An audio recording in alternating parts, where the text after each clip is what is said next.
Bonjour à tout le monde, bonjour. Bienvenue à cette session, recommandation essai 2020. J'ai l'honneur et le plaisir de modérer cette session avec le vice-président de CNCH, Dr Loïc Bell.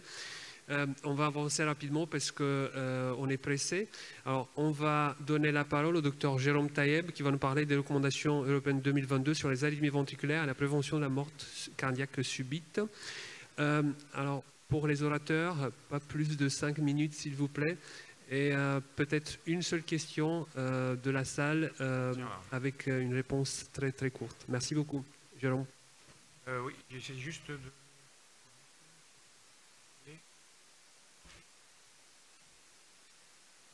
Merci Alessandro et Loïc et merci au CNCH pour cette invitation à présenter en 7 minutes. Je vais essayer d'aller rapide sur donc, les dernières recommandations de l'ESC qui ont été pondues en septembre dernier. Un peu plus fort, Jérôme. Voilà. Ce sont des recommandations qui mettent à jour les recommandations de 2015. Il y a 484 recommandations. Et il y a une application disponible pour faciliter l'accès aux informations si vous le souhaitez. Ce qu'il faut en retenir, en tout cas ce que j'en ai retenu, je l'ai séparé en quelques chapitres. D'abord les médicaments. La place dans les fractions d'éjection altérées des médicaments de l'insuffisance cardiaque, les 4 fameux médicaments de l'insuffisance cardiaque de l'ESC 2021. Qui ont des vertus anti-arythmiques, alors non pas directement, mais indirectement par le biais du remodelage.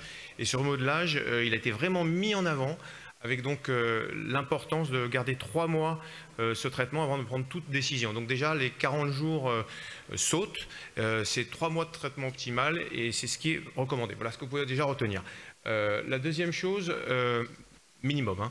Ensuite, les bêta-bloquants, qui sont indiqués dans les canalopathies, syndrome du QT long, et puis les TV catécholergiques. Ce qui a été mis en avant, c'est des bêta-bloquants non cardiosélectifs, nadolol ou propanolol. Pour ce qui est du défibrillateur, il y a des indications qui s'élargissent et des indications qui se rétrécissent. Alors, donc, 5 indications où ça augmente un petit peu. C'est les cardiopathies ischémiques avec fraction d'éjection inférieure à 30%. Habituellement, il fallait une YHA classe 2.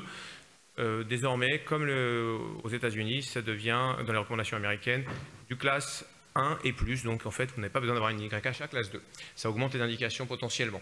Si toutefois, il y a des gens qui n'implantaient pas pour ça. Deuxièmement, les cardiopathies ischémiques avec fraction d'éjection à moins de 40% et une hyperexcitabilité ventriculaire. Eh bien, il revient la notion de stimulation ventriculaire programmée. Si elle est positive, vous pouvez aller à l'indication de défibrillateur, donc l'indication de SVP. Il y a aussi la notion d'arrêt cardiaque dans le cadre d'une myocardite ou d'un spasme. C'est considéré comme des causes pas forcément réversibles. Donc, qui dit pas forcément réversible, ça veut dire que ça peut recommencer. Donc, implantation de défibrillateur. Il y a la sarcoïdose qui fait une entrée un peu fracassante. Alors certes, sur les fractions d'éjection à moins de 35%, ça ne change pas grand-chose, mais sur les fractions d'éjection un petit peu plus importantes, avec simplement l'SVP positive ou l'IRM positive, en sachant que des reversements tardifs, il y en a presque chez tous les patients, donc ça fait vraiment beaucoup de patients. C'est suite au registre finlandais. Une petite critique sur ce registre, les patients étaient inclus par des cardiologues, donc il y avait peut-être un petit biais, ce n'était pas des internistes, et c'est pour ça qu'il a été montré ceci. Enfin, en tout cas, voilà, ça sort dans la recommandation. La sarcoïdose, pensez à vous positionner avec notamment l'IRM et éventuellement SVP. Les cardiomyopathies dilatées associées à des laminopathies, ce sont chez les gens jeunes, en général, donc fraction d'éjection moins de 50%, et il y a cette notion de facteur de risque. Parmi les 4, il en faut 2, donc syncope, SVP positif, génétique, très important, il reviendra, et l'IRM également. Donc il y a une notion d'élargissement encore des indications. Alors ce n'est pas les patients qu'on voit le plus souvent, mais ça fait quand même un potentiel élargissement. Les restrictions d'indication, elles concernent alors le fait que, suite à l'étude d'Anish, les patients qui ont, alors ça c'est le deuxième, une cardiomyopathie dilatée, on les implante toujours en prévention primaire, mais c'est plus du 1, c'est du 2A. Il y a la notion que si vous avez fait une ablation de TV monomorphe, là vous êtes en secondaire, normalement il y a une application de DEF, mais si l'ablation est bien faite, que la TV était monomorphe, bien tolérée et une fraction d'éjection supérieure à 40%, eh bien vous pouvez dire je m'appuie sur mon résultat d'ablation et je n'implante pas, donc ça fait diminuer. Et puis il y a cette notion de possible omission chez le vieux, c'est écrit comme ça, hein, omission. En fait ça veut simplement, ça change un peu avec le fait qu'avant c'était 1 an d'espérance de vie, point. Sans préciser, il faut rappeler que les études qui avaient conduit aux préventions primaires, l'implantation en prévention primaire, c'est des études SCODA-HF, MADIT 2, c'est des patients de 62 ans, donc c'était un peu cohérent de dire, bon, par rapport à ces études, on a fait des extrapolations sans limite d'âge, là il y en a. En tout cas, on vous donne la possibilité en 2B de ne pas implanter sans avoir, vous avez des recommandations derrière vous, si vous voulez vous défendre en cas de, si on vous demande des comptes. L'ablation, il y a une validation dans 2 cas, la TV infundibulaire sur cœur sain et la TV fasciculaire, la fameuse BLACM. C'est de la première intention, niveau 1, l'ablation très efficace, relativement facile. Donc voilà la place. Les extrasystoles ventriculaires. Si vous avez des extrasystoles ventriculaires qui ont créé une cardiomyopathie, à ce moment-là, vous êtes en classe 1 parce qu'il faut faire disparaître ces extrasystoles ventriculaires pour permettre à ce cœur de potentiellement récupérer. Si, et ça c'est intéressant, ça va probablement évoluer dans le temps, c'est asymptomatique, le patient est strictement asymptomatique, mais qu'il a plus que 20% d'extrasystoles ventriculaires, c'est-à-dire à peu près 20 000 par jour, eh bien il y a une notion qu'on peut ablater alors que le patient ne sent rien, en préventif donc. Enfin, on l'a déjà dit, l'alternative au défibrillateur, si on a bien ablaté une TV bien tolérée, avec une fraction d'éjection supérieure à 40%. La génétique, elle est très présente en classe 1 dans les CMH, donc dans les cardiopathies structurelles, les CMD avec la myopathie, les DVDA, les canalopathies, sauf pour la repolarisation précoce et la FV idiopathique, et la mort subite inexpliquée. Donc en classe 1. Ça c'est quelque chose que je trouve qui change beaucoup parce que pour pouvoir l'appliquer sur le terrain.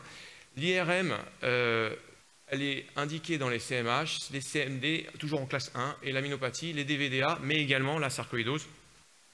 Donc c'est une place très importante. Je finis avec la mort subite, donc la mort subite non récupérée, cette fois-ci, hein, le patient est décédé. Il est indiqué de faire des autopsies, c'est classe 1, chez les patients de moins de 50 ans qui fait une mort subite. Ça, c'est quelque chose qui, sachant qu'en France, on ne fait que 3% d'autopsie par rapport à 90%, le chiffre qui est donné au Danemark sur les morts subites. Dans ce cadre-là, les prélèvements sanguins doivent être faits même chez le patient décédé, si on peut. Il faut prendre 2 tubes de DTA et on peut faire, bien sûr, recherche toxique métabolique. Il faut absolument chercher la cause à tout prix. Et puis, éventuellement, la génétique, j'ai terminé. Et enfin, la fibrillation ventriculaire idiopathique, elle n'est définie par l'élimination de structures, maladies structurelles, canalopathie, métabolique, toxique. Voilà, je vous remercie. 7 minutes. Merci Jérôme, c'était du condensé et extrêmement efficace. Y a-t-il une question dans la salle? On a 2 minutes. Alors oui, très peu d'autopsies dans les morts subites. Est-ce que tu penses qu'il y a une place pour l'organisation ou est-ce que dans le SC, il y avait la place pour l'organisation d'une consultation des familles, des patients décédés subitement? Oui, il y a effectivement tout ce qui est le péri-décès qui est recommandé, bien évidemment. Mais je trouve que ce qui est difficile, ce sont des recommandations. Alors il y a du niveau 1, c'est-à-dire qu'il faut vraiment le faire hein, théoriquement. On le voit aussi pour la génétique. On se retrouve devant des situations, je ne sais pas si on va pouvoir vraiment appliquer tout ça. Les autopsies, on en a 3%, comment on va arriver jusqu'à des chiffres aussi importants? C'est toute une structure, une organisation. Donc voilà, on vous livre les informations, après il faudra les digérer, c'est des recommandations. On va y arriver. Merci Jérôme. Alors pour les recommandations suivantes, merci Jérôme, hein, on va parler de la conduite périopératoire avant une chirurgie non cardiaque, très important. Sabrina Uri, qui est cardiologue interventionnelle à l'hôpital de Agno en Alsace. Bonjour à tous, merci beaucoup au CNCH pour l'invitation. Voilà, donc ces recommandations, c'est 99 pages. Donc je vais relever le défi de tout vous présenter en 5 minutes. Non, c'est impossible, mais j'espère que ça vous donnera envie de les lire. Donc en introduction, pourquoi de nouvelles recommandations? Parce que les dernières qui concernaient le thème, le sujet, est datée 2014 quand même. Il y a 313 millions de patients qui sont opérés chaque année et il y a quand même 4,2 millions qui décèdent en périopératoire. C'est un chiffre énorme et 85% des chirurgies sont non cardiaques. On estime qu'environ 50% de ces décès opératoires sont d'origine cardiovasculaire. Donc le but de ces recommandations, c'est de diminuer les décès et les complications cardiovasculaires. La mortalité post-opératoire, c'est quand même la 3e cause de décès dans le monde, après la maladie coronaire et les AVC. Alors, pour résumer rapidement, on évalue le risque clinique d'un patient avant qu'il se fasse opérer avec 2 variables, le risque propre du patient et le risque lié à la chirurgie. Alors le risque lié à la chirurgie, il dépend bien sûr du type et de la durée de la chirurgie. Donc vous avez des chirurgies à bas risque, à risque intermédiaire et à haut risque, ça on le savait déjà.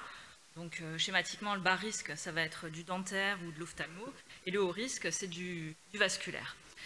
Et puis, vous avez effectivement le degré d'urgence qui entre en compte. Si vous faites une chirurgie immédiate, elle est beaucoup plus à risque qu'une chirurgie élective. Et puis, vous avez le risque lié au patient, qui là, en fait, vous avez 3 types de patients, 3 catégories, c'est assez schématique. Vous avez les patients à bas risque, qui ont moins de 65 ans et qui n'ont aucun facteur de risque cardiovasculaire. À l'extrême, vous avez les patients qui ont une maladie cardiovasculaire avérée, donc qui sont considérés comme à haut risque, et entre les deux, donc les patients qui ont 65 ans ou plus, ou un ou plusieurs facteurs de risque cardiovasculaire, on les considère comme à risque intermédiaire. Et après ça, dorénavant, il propose un algorithme décisionnel pour l'évaluation du risque du patient, à contrario du score de risque qui était proposé en 2014. Donc, quand on prend en charge un patient avant une chirurgie, bien sûr, il y a l'anamnèse, l'examen clinique pour tous les patients. Et puis, après ça, pour la chirurgie à bas risque, si vous n'avez pas de signe d'appel, on ne fait rien de plus. Et là où ça va se discuter, c'est si vous avez un patient qui va subir une chirurgie à risque intermédiaire ou une chirurgie à risque élevé. Alors à ce moment-là, de toute façon, il faudra lui prélever et une hémoglobine et une créatinine, faire un électrocardiogramme. Et là, ce qu'on voit apparaître, qui est nouveau, c'est en cas de chirurgie à risque intermédiaire ou élevé chez patients à risque intermédiaire ou élevé, c'est faire des biomarqueurs. Ça prête un peu à discussion. C'est BNP, NT-proBNP, c'est classe 2A, et la troponine en classe 1. Pour les chirurgies à bas risque, vous l'avez vu, on ne fait rien de spécial, et les chirurgies, les patients à bas risque, on ne fait rien de spécial non plus. Et après, en sus, si vous avez un patient qui va subir une chirurgie à risque élevé et qui est à haut risque, on fait appel au cardiologue. Alors les biomarqueurs, je vous l'ai dit, il y a la troponine en classe 1 et le BNP en classe 2A. Je pense que ça a un intérêt quand même si on risque d'être un peu dérangé en périopératoire. Pourquoi? Parce que là, sur ces graphiques, on le voit bien, il y a quand même 85% des infarctus ou lésions myocardiques qui sont silencieux en périopératoire, donc négligés. Et ces patients qui font un PMI en périopératoire, on voit qu'ils meurent beaucoup plus à 1 mois et ça se prolonge dans le temps à 1 an par rapport à des patients qui n'auraient pas fait de PMI. Je pense que c'est un intérêt de faire la troponine. Puis après ça, vous avez un algorithme qui vous aide à savoir ce que vous devez faire si on vous appelle pour PMI. Alors pour les examens complémentaires avant une chirurgie, l'échographie cardiaque, en gros, on retient qu'elle n'est pas systématique et puis après, vous pouvez vous référer aux tableaux qui sont assez bien faits pour savoir s'il faut faire ou pas l'échographie cardiaque. Pour l'imagerie de stress, c'est pareil, ce n'est pas systématiquement recommandé, même chez un patient qui a une maladie cardiovasculaire avérée. Le coroscanner, la coronarographie, encore une fois pareil, on s'adapte, mais en tout cas pas en routine, même chez le patient coronarien. Après ça, vous avez des tableaux assez bien faits de stratégies de réduction du risque opératoire. Donc, en gros, on recommande à tous les patients, 1 mois avant la chirurgie, d'essayer d'arrêter de fumer. Et on essaye de prendre en charge de façon adéquate les facteurs de risque cardiovasculaire. En ce qui concerne vraiment le périopératoire, il est intéressant de savoir qu'il faut arrêter les glyphosines 3 jours avant une chirurgie à risque intermédiaire ou élevé. Ça, on n'y pense pas systématiquement encore. Et chez les patients qui seraient sous IEC à RA2, on peut les arrêter le jour de la chirurgie s'ils n'ont pas ces médicaments à visée de l'insuffisance cardiaque, mais à visée antihypertensive pour diminuer le risque d'hypotension. En ce qui concerne les statines, on les poursuit. Et pour les bêta-bloquants, on les poursuit s'ils en avaient déjà avant, mais on ne les introduit pas de façon systématique suite à l'étude POISE. Il y a des choses intéressantes, c'est la gestion périopératoire des antithrombotiques qui s'est quand même simplifiée, je trouve, là, On a beaucoup d'études maintenant, hein, mais les choses se simplifient pour savoir comment gérer ces médicaments avant une chirurgie.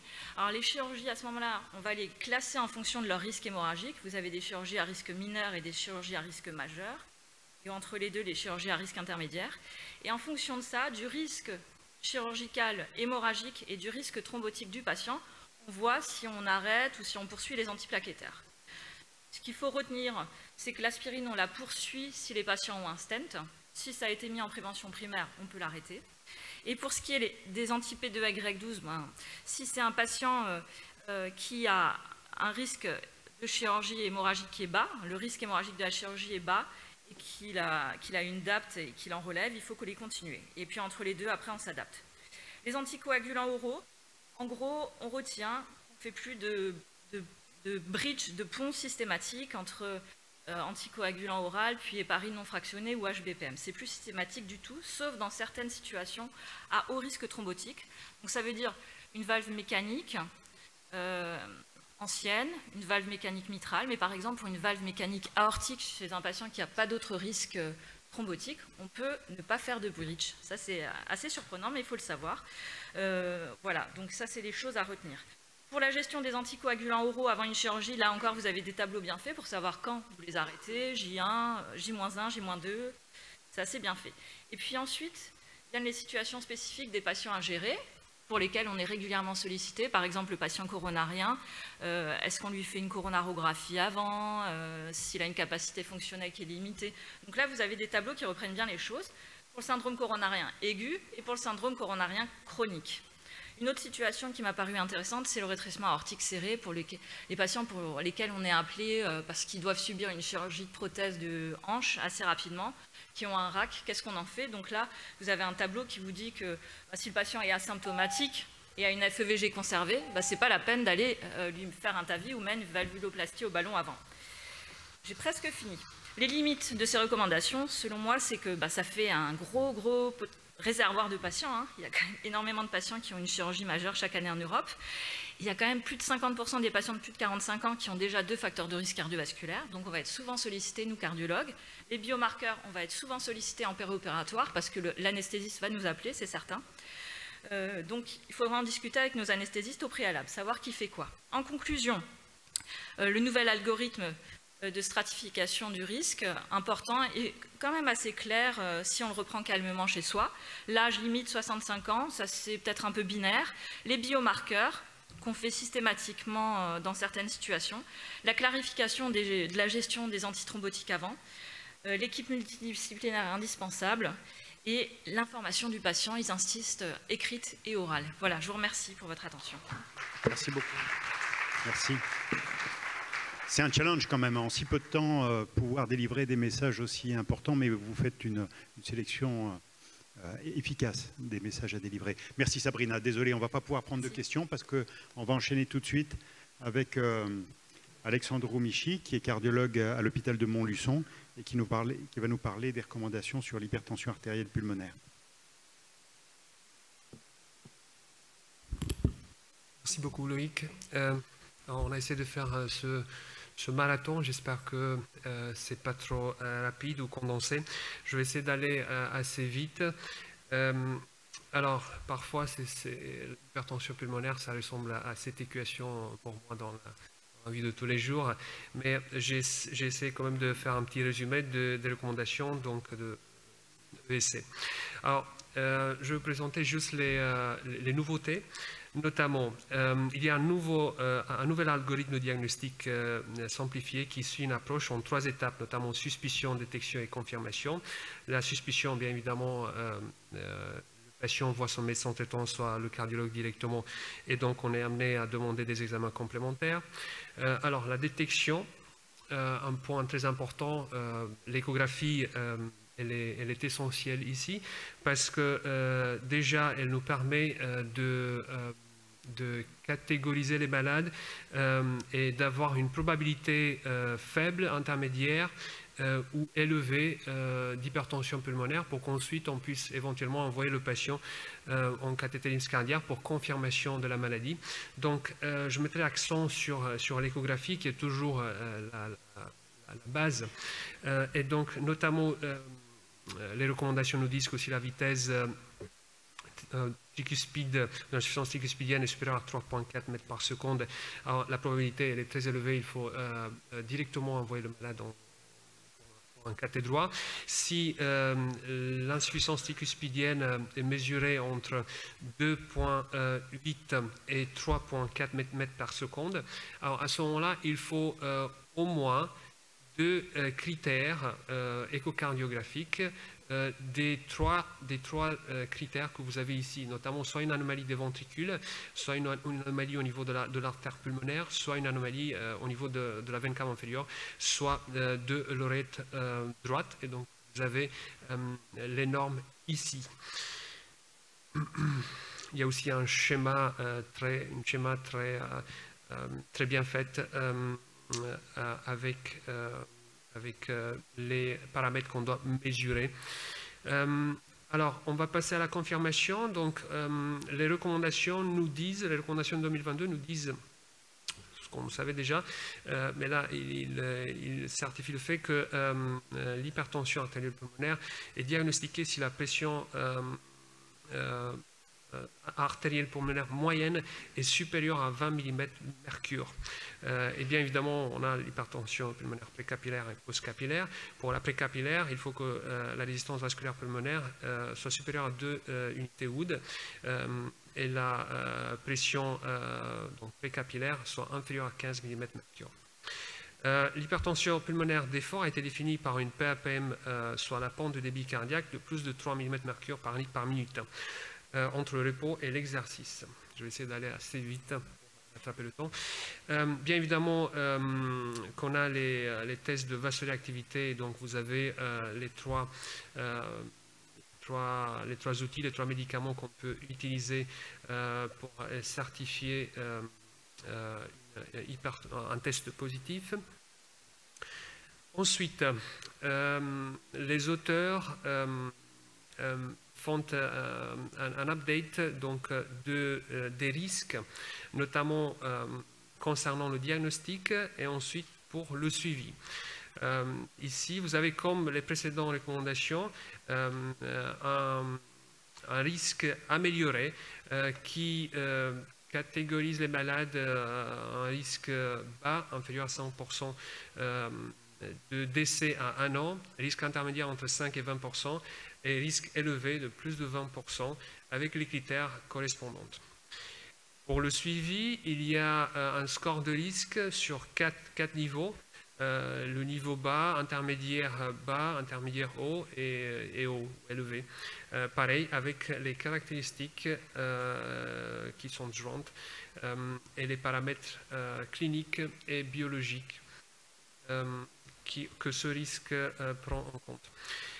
Concernant les recommandations thérapeutiques, alors, ils mettent accent sur la rééducation cardiaque, ce qui n'était pas, la rééducation n'était pas forcément présente dans les recommandations de 2014 ou 2016. Également, il faut supplémentairement faire si le patient présente une anémie fébrive et il faut administrer de l'oxygène lors d'un voyage. Il y a des recommandations plus spécifiques, notamment concernant les hypertensions pulmonaires associées à des pneumopathies interstitielles et ou l'hypoxie. Notamment, les IPDE5 peuvent être envisagées et c'est une classe 2B. Ensuite, l'hypertension pulmonaire post-embolique est maintenant incluse dans les maladies chroniques pulmonaires post-emboliques. C'est une nouvelle catégorie qui a été introduite par les auteurs. Et donc, cette dernière entité comprend des patients avec et sans HTP. L'angioscanner thoracique avec reconstruction biplanaire est classiquement indiqué pour le diagnostic et l'évaluation de l'opérabilité. Et bien évidemment, la scintigraphie de ventilation-perfusion reste le meilleur examen permettant d'exclure cette entité. Et donc, cette maladie pulmonaire chronique post-embolique est définie par la présence des anomalies suivantes. Alors, des symptômes, défaut de perfusion à la scintigraphie de ventilation-perfusion et des caillots fibreux chroniques organisés sur angioscanner ou l'angiographie de soustraction. Pour cette classe d'hypertension, on a plusieurs modalités de traitement, notamment donc, une thérapie multimodale qui comprend la chirurgie, les médicaments et l'angioplastie pulmonaire par ballonnet. Je ne vais pas détailler plus plus que ça.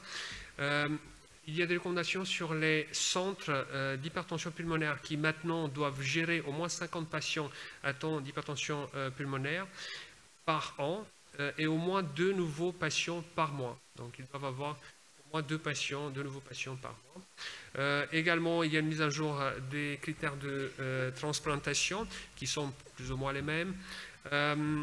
Un autre élément important, l'HTP pédiatrique a été harmonisé avec l'HTP adulte. Et donc l'algorithme des traitements pour les patients atteints d'une hypertension pulmonaire idiopathique héréditaire associée aux médicaments a été mis à jour également. Je vous conseille de consulter notre revue Cardio-H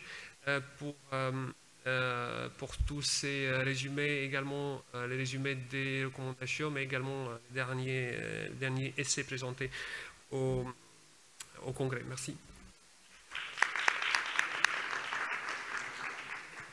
Donc le marathon se poursuit. Merci Alexandro. Bien sûr, on va passer tout de suite à Annabelle Jagu, qui est cardiologue, qui s'occupe d'insuffisance cardiaque et de cardio-oncologie à Saint-Luc-Saint-Joseph. Merci Annabelle. Alors, bonjour à tous, je vais vous présenter les recommandations sur la cardio-oncologie. 133 pages, 8 minutes, tel est le défi. 133 pages, 270 nouvelles recommandations et ce sont les premières recommandations européennes. La dernière fois, c'était le Position Paper de 2016 et elles sont communes à la cardiologie, à l'oncologie, à l'hématologie et à la radiologie. 6 grandes parties. J'ai mis en gras ce qui ressort, le score de risque, notamment, je vais vous en parler. Alors, c'est l'essence de la cardiologie parce que c'est une prise en charge tout au long du parcours, avant, pendant et après. Avant, dans la prise en charge des facteurs de risque cardiovasculaire, pendant, dans la détection des toxicités, et après, dans la surveillance des survivants. Le score de risque, il est essentiel. C'est le score HFA-ECOS et c'est comme une consultation de cardiologie avec le recensement des antécédents, l'existence d'une cardiopathie, des symptômes cardiovasculaires, des biomarqueurs et de la fraction d'éjection. C'est notre consultation de cardiologie usuelle.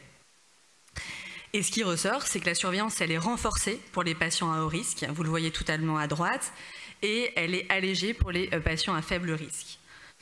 Pour les patients à haut risque, donc c'est les patients qui sont porteurs d'une cardiopathie, ou qui ont de multiples facteurs de risque cardiovasculaires, il faut maintenir la cardioprotection et ne pas l'alléger. Volontiers IEC, bêta-bloquant, dès qu'il y a une hypertension artérielle, il faut volontiers instaurer des IEC, minimiser les traitements oncologiques cardiotoxiques. Après, forcément, c'est les oncologues qui ont la main là-dessus. Et c'est parfois difficile de pouvoir sélectionner la molécule qui n'est pas cardiotoxique, mais vraiment s'évertuer à avoir ce dialogue avec les oncologues. Et ce, pour tous les patients, optimiser les facteurs de risque cardiovasculaires, et ça c'est valable pour tous les patients, qu'ils soient à faible risque ou à haut risque. Donc vous voyez, c'est ce schéma très bien fait des recommandations sur lequel j'insiste. Effectivement, il me parle aussi de dextrazoxane et d'anthracycline liposomale. C'est juste pour vous dire que ça, c'est à la discrétion de l'oncologue et c'est eux qui choisissent et c'est eux qui ont la main. Mais nous, notre rôle en tant que cardio-oncologue, c'est de faciliter le traitement. Les ESC Pocket Guidelines, je vous invite à les télécharger, à les regarder. Elles sont très bien faites et elles permettent de classer les patients selon le score de risque et aussi selon la molécule qui dépend de la molécule, la cardiotoxicité. Vous le voyez, vous cliquez sur cardio-oncologie, vous cliquez sur la molécule, donc les anthracyclines, là ce que j'ai mis en rouge, et vous allez renseigner les antécédents du patient, le recensement d'une cardiopathie, les symptômes inhérents au patient et également la fraction d'éjection et ainsi que les biomarqueurs, donc la troponine et le BNP. Donc là, je suis vraiment allée très vite. Donc, je vais revenir sur ce schéma pour vous dire et insister que, vous le voyez, les hauts risques, c'est une référence au cardio-oncologue et il faut s'évertuer à avoir une stratégie de cardioprotection. Donc ça, c'est vraiment ce schéma qui résume très bien ces recommandations. Et en faible risque, vous voyez, c'est allégé. Il y a bien évidemment la surveillance oncologique, mais vous le voyez, le cardio-oncologue ne sera sollicité que lors du développement d'une toxicité. Sur les toxicités, il y a les définitions sont du coup plus précises. Ils évoquent les myocardites, ils évoquent de manière plus précise. C'était déjà évoqué sur le position paper. Et si je dois insister sur les points clés, je vous redirai que le score de risque, c'est la pierre angulaire de ces recommandations. Et le score HFA-ECOS est là pour nous guider. Il faut optimiser au mieux les patients sur le plan des facteurs de risque cardiovasculaire et s'évertuer à contrôler les facteurs de risque. Parce que finalement, le cardio-oncologue, c'est le facilitateur du traitement et le pronostic oncologique, il est dû à la bonne conduite du traitement oncologique. Et donc, c'est à nous de ne pas limiter le traitement oncologique. Il y a également un vrai chapitre sur les survivants. C'est une population qui a surveillé. Les survivants n'étaient pas évoqués lors du position paper et là, il y a un vrai chapitre sur eux. Également sur les populations particulières, notamment sur les femmes enceintes. Qu'est-ce qu'il faut faire quand elles ont une chimiothérapie ou un traitement anticancéreux. Et il s'en ressort une surveillance renforcée sur les patients en cas de très haut risque, mais finalement, c'est nos patients qui déjà avaient une cardiopathie, qui étaient déjà traités par IEC bêta-bloquant. Il ressort également les statines, mais finalement, peu de patients n'avaient pas les statines pour des patients qui avaient une cardiopathie avérée, mais c'est le schéma que je vous ai présenté. Et également, cette fois-ci, une surveillance qui est allégée. On voit bien, nous qui faisons un peu de cardio-oncologie, on voit bien en pratique quotidienne, ils ont déjà de multiples hôpitaux de jour, de multiples consultations, de multiples échographies, et ces recommandations nous permettent de nous dire qu'on va alléger un petit peu cette surveillance chez des patientes, notamment pour des cancers du sein qui ont 35 ans et qui effectivement doivent être surveillés et ce à long terme, donc ils insistent sur les survivants, les 5 ans d'hormonothérapie et même après. Donc là, il y a toute une surveillance et un monitoring de ces chimiothérapies et sur chaque molécule, en fonction de la cardiotoxicité, on va dérouler le nombre de consultations, le nombre d'échographies. Ce ne sera pas la même chose pour les anthracyclines versus les anti-HER2. Les anti-HER2, vous le savez, c'est tous les 3 mois, une échographie tous les 3 mois, mais là, c'était déjà le cas pour le position paper. Pour les anthracyclines, c'est une échographie baseline et après, c'est à la fin de la chimiothérapie, 1 an après et 5 ans après. Et vous le voyez, ça diffère.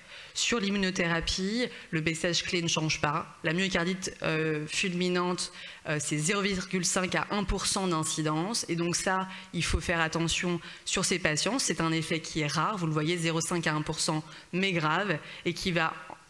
il y a une plaquette dessus, tout un protocole sur les corticoïdes IV à mettre. Et ça, c'est pas dans notre pratique. Nous, on est habitués au traitement par cardégique, bêta-bloquant, IEC, etc. Mais il faut avoir dans l'idée que c'est parfois des tableaux atypiques, les myocardites fulminantes.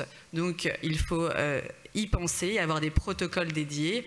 Et voilà, donc nous on est facilitateurs et c'est vraiment ça le message clé et c'est très agréable de travailler avec eux, mais c'est eux qui vont avoir la main et qui vont avoir le pronostic. Je vous remercie, c'est le BIP.